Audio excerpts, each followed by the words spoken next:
भाई सुंदरकांड का ना एक बहुत सुंदर सा वाक्य मुझे याद आता है, जब हनुमान जी ना अपनी शक्तियों को भूल जाते हैं और जामवंत जी जो व्रत की भूमिका में होते हैं वो उनको उनकी शक्ति याद दिलाते हैं। तो इसको हम अपने जीवन में कैसे समझ सकते हैं? देख भाई, हनुमान जी के अंदर में ना बहुत सारी शक्ति थी जिसका स्मरण जामवंत जी द्वारा किया जाता है। तो इसका मतलब हमारे जीवन में ना, हमारे अंदर भी ना एक ऐसी शक्ति है, एक ऐसा शक्तियों का भंडार है जो हमारे भीतर ही है।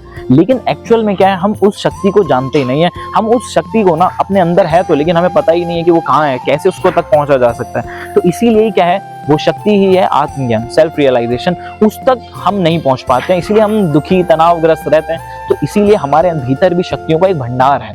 और यदि हम सत्संग की पर जाते हैं, जब हम संतों की संगति में जाते हैं, तो सत्संग एक गुरु के द्वारा उस चाबी, गुरु वो चाबी होती है जो हमारे भीतर के आत्मज्ञान को प्रकाशित करती है, और उस शक्ति के भंडार का जो द्वार है ना, वो उस चाबी से खुलता है। तो इसीलिए हमारे सभी शास्त्रों में गुरु की महिमा को सबसे बड़ा बताया गया। हम सभी के अंदर हनुमान जी जैसी शक्ति हैं, बट वो है कि वो शक्तियां तभी काम आएंगी जब वो गुरु के द्वारा प्रकाशित हमारे जीवन में होते। इसीलिए गीता में भी गुरु शिष्य परंपरा का वर्णन किया गया। अब समझा?